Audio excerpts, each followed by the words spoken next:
Hello, everyone. We are back, and the forest fires looks like they're over now, so that's a good thing. It's been raining for 3 days, and I believe it's it for the forest fire season. Every year in Alaska, we go through this. Fires just surround us.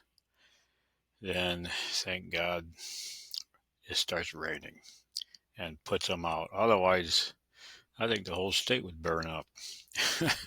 It's been a rough fire year. We've had a lot of 80, 85 degree, 90-degree weather, and the fires just took off. In fact, the fire not too far away from us, I'm in Salcha, across the river, the fire burned 160,000 acres. I mean, it's just too big. They couldn't even fight it. They just let it go. Really no choice. So we are back with another story for you, the new listeners. I'm going to give you a heads up. This is not polished. It's not Hollywood. It's the real thing. So just pretend you're sitting across the table from me with a cup of coffee and I'm telling you a story. And so we're not going to go back and delete and make up a bunch of so-called reality TV show scripts. This is just coming out of my memory. And this particular story goes back 40 years ago. And I kind of wanted to finish this up, but when I think of stories, it's like setting a spark to a fire. More memories come up. So I'm going to go back. I did a couple series on the Canadian wilderness stories, and I have to go back because I really left you hanging. I didn't tell you how I got out of Canada and moved to Alaska. So I'm going to go through that story, then also my first winter in Alaska, where I spent 7 months in the mountains with a dog. His name was Takin. But let's go back to Canada. And if you remember, I left off with living in a native village, in a little cabin. And this story began on a cold, kind of wintry spring day. And I was out visiting friends in the village, and someone rushed in the door and said, "Your cabin's on fire." I said, "Who?" And they looked right at me and said, "Your cabin is in flames." I said, "Oh boy." So I grabbed my parka and ran out, put my mucklucks on, of course, and ran out the door and raced over to the cabin. Sure enough, it was in flames. And there was a group of men, women, children standing around watching it. There was really nothing anyone could do. But one of the gentlemen had a chainsaw. I said, "Give me that chainsaw." And I was thinking about my rifle. Of all the things to think about, I was thinking about my rifle. And I remember I left it in the corner of the cabin. And I thought, if I can cut a hole through that wall and grab that rifle, I'll be happy. If that's the only thing I save beside the clothes that's on my back. So sure enough, I cut a hole through the wall, reached in, and there it was.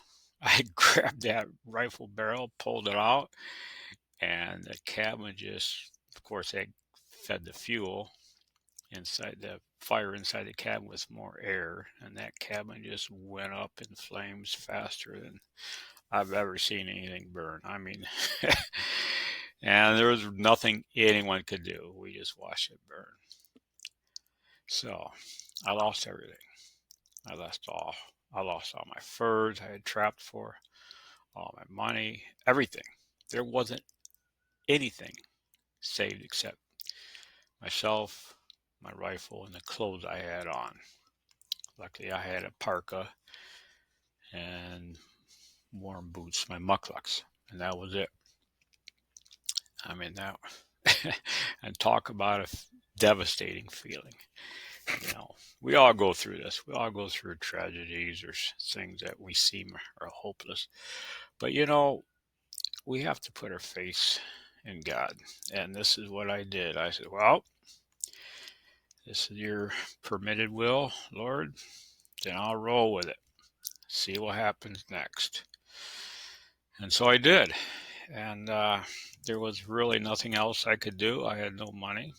I was basically homeless, except for the good people in the village. I could stay with them as long as I wanted, they said, but I wouldn't feel right about that. So I said, well, I'll go back to America and see if I can find a job and I can come back because I really like this place. These, the people I lived with, I wanted to settle there. This is what I had planned on doing. I had a lot of big plans of settling in Canada and, living there and running a trap line, hunting, and all this stuff that a young man thinks about. But, God had other plans. So I got looking around and for a job in Canada. Of course, there wasn't any. So someone mentioned there was this big sawmill going up in Ketchikan, Alaska. And I said, well, that's what I'll go. I'll go get a job at a sawmill and start all over. And so I caught a ride to, I think it was Prince Rupert, and I took a ferry up to Ketchikan. Now, Ketchikan is basically an island, rock, that sits in a cloud of rain 365 days a year. I mean, it rains there every day and never stops. If you stand out in the rain long enough, you probably grow moss on your hair. I mean, it's just incredible amount of rain. And I got there, and luckily the first day I was there, it wasn't too bad. So I set up my tent in the campground, and of course it rained for a week after that, and finally got a clear day. It was like a Sunday afternoon type morning. Um, so I went walking down the streets of Ketchikan. It's a fishing village, fishing town at the time. There were some logging going on, but not directly in Ketchikan. It was Prince of Wales Island and Sitka and other islands. So I was walking along, and that mid-morning mist rising out of the seawater. It was a nice feeling, good aroma, smell like fish. And, it can remind me of the days when I lived in Michigan, around Lake Michigan. It was like that. Once in a while, you could just smell the fish. I mean, it's a nice soothing feeling. And there was a group of men standing out in front of a building, and they're all chattering and talking about going to work. And that caught my attention. Oh, maybe there's some jobs opening up in Ketchikan at the sawmill or something I can do. Certainly I can do something. I got to work. I don't have any money. And these men were standing out in front of a church building that was connected to a church, and it was a soup kitchen. And it was for people who were basically homeless, didn't have anything to eat. And so I went there, and I asked one of the gentlemen. I says, "You guys?" Before I had known it was a soup kitchen, I says, "Are you guys applying for a job? I mean, you talking about work and everything. Sorry, I overheard you, but I need work too." And the gentleman said, "No, this is a soup kitchen. Not a single one of us want to be here, but we have to. We have to eat. And tomorrow we're all going to get on the ferry and go on the Prince of Wales Island. We heard there's a logging camps are hiring, and that's where we're headed." He said, "Why don't you come join us? Have some brunch." And I kind of looked at him, and he said, "Come on." He said, "No one here wants to be here, but we have to be." It's and I could tell this humility is a very strong virtue in people, and he was humble. He was, he didn't want to be there. And a lot of these men had families back home, wherever they were, in other parts of the United States, because the economy was so bad back then. So I waited in line. They opened the doors, and everyone was silent. They, they were served their brunch, their eggs and toast and bacon and milk and water and orange juice. And we all sat down on a big, kind of like a long buffet type dining room table, I guess you might want to call it. Some of the men said their grace before they ate. Some of them just started eating, but they weren't really rude. They were all polite. In fact, one of the things I noticed that no one started eating until the very last man was served his food, and he sat down. Then everyone picked up their utensils and started eating.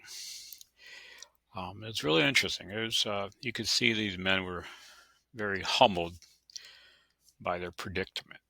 They weren't, they're just a card they were played for their life. I mean, they just were going with a roll, just going with rolling with the punches, I guess I may say.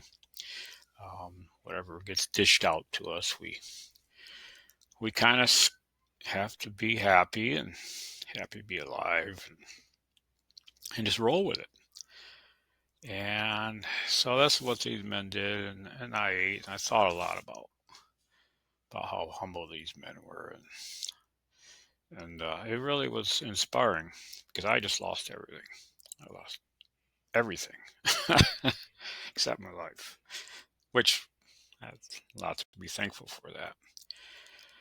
So, following morning, I joined the group and got on the ferry to Princess Wales Island, going logging, apparently. And I looked at the brochures, and I started looking at the rain outside. And I'm from a wintry climate. I'm from Michigan. In winter, I like snow, not rain. And one thing that caught my attention about Princess Wales Island is that they didn't have any moose there. They had deer, but no moose. I was thinking, come on, I need moose. I was just living in Canada, living off of moose meat. I can't just go to a place where you have to go to the grocery store and buy your food every day. I mean, I was brought up hunting. This is what I like to do, and this is, I just didn't like the idea of it. So I got off the ferry. I turned my ticket in. I said, I want to go someplace else. Let me think about it. And so I got looking at all the information, read the local newspaper in Ketchikan. They said they're hiring in Fairbanks, Alaska, in the oil fields. Go up to Prudhoe Bay and work in the oil.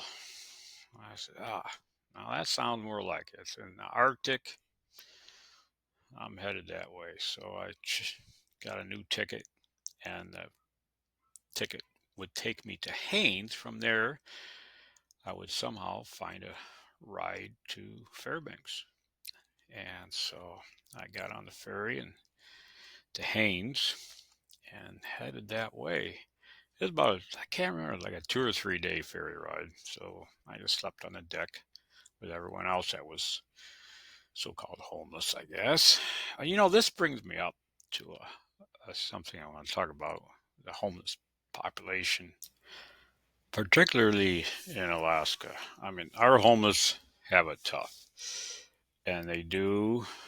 Uh, there are several that die every winter from hypothermia exposure. And this strangest thing, I guess it really, really got to me the other days. We went to the dump.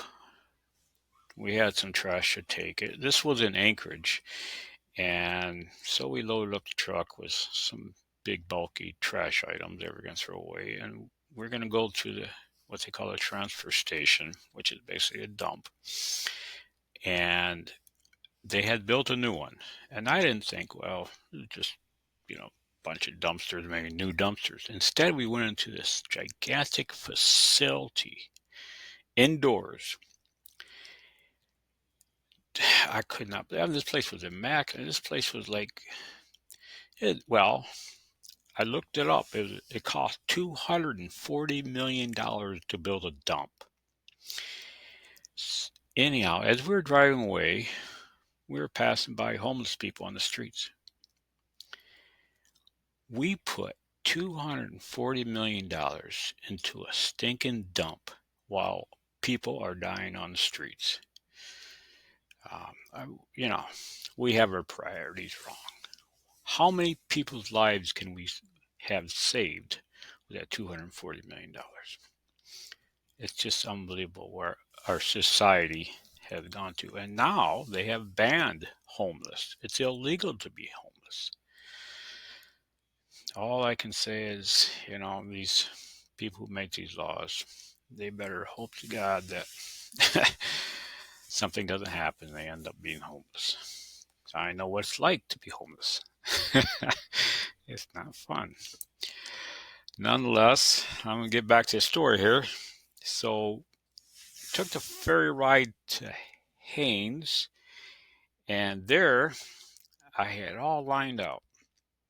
I was going to get a ride to Fairbanks, and everything would be perfect. I would make a lot of money. I'd get a place, everything that a young man dreams of. So, the day we were to leave from Haines to Fairbanks, an avalanche come across the road and just wiped it out. They said it'd be 3 or 4 days before they get the road open. I was, oh, jeez. I can't wait 3 or 4 days.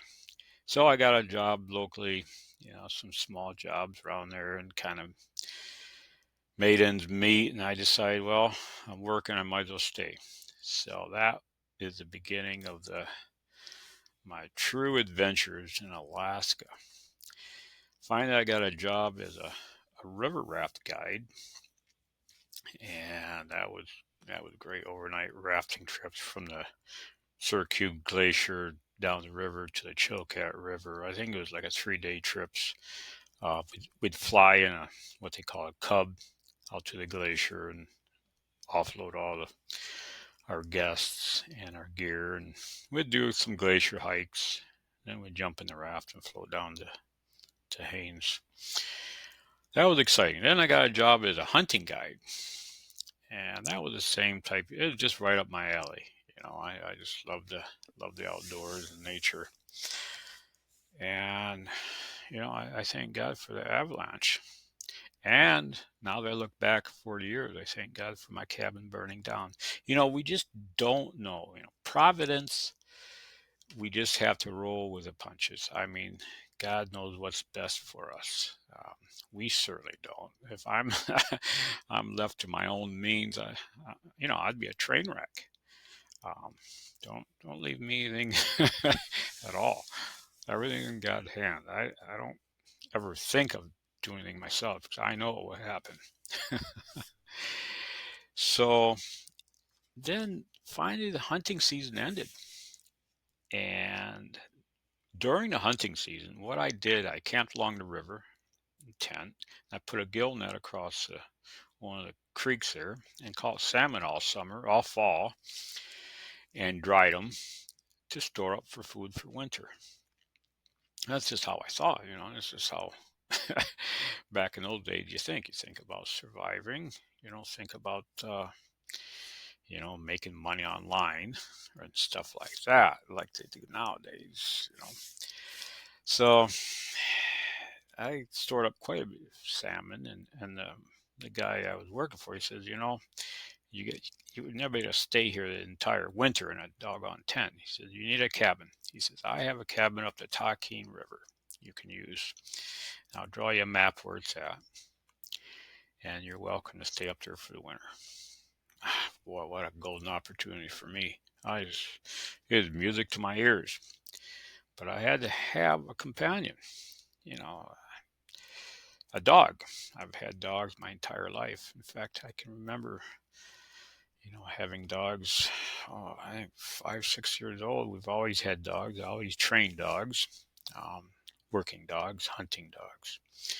My whole life was kind of around dogs all the time. So sure enough, I found a Malamute mix husky. My, and the time came when I think it was about November. Things were getting frosty, and I better get up to that cabin he's talking about before winter sets in. So I loaded up my salmon rifle and some traps, and the puppy I bought for $50. And we hopped in the canoe and started paddling up the Ketchikan River. It was quite a long trip, I remember. It was quite a ways up that river. A lot of fast rapids. I had to pull the canoe up through, and finally found the cabin. And little did I know that cabin would be my home for the entire. Well, I was up there for 7 months in the mountains, traveling from here to there. So the cabin wasn't really my main place I lived, because when you're that young, you kind of want to explore everything around. Um, and of course, with a cabin being vacant so long, the bears had moved in, or a bear, and I could smell a bear when I got close to the cabin, and oh boy, and of course Takin was growling. So I kind of pushed open the door, and there goes a flash of black. It was dark, and right out the window, some bear just dove right out the window. Of course, he had already broken it, probably the same way he came in. So that was the beginning of the bear problem that I had. But nonetheless, we're gonna continue this story about living in the mountains with my puppy Takin. Was his name, and the amazing adventures we had um, during those 7 months alone, and living off the land and hunting and trapping. And boy, I saw some amazing things, amazing wildlife. Um, Experienced a lot of times when I didn't think I would make it to see the light of the day, but we survived, both Takin and I, and I'm here over 40 years later to tell you about the story. So thanks for tuning in, and I'll be back with a continuation of this series. But in the meantime, watch, just don't be homeless, and watch where you're starting your fires and your firewood stove. Don't leave your firewood stove door open. I think that's what happened to me, which when I put firewood in, I think I left it cracked open a little bit. Sparks got out. So when I left, it burned to the ground. Don't do that. But in the meantime, God bless. See you next time.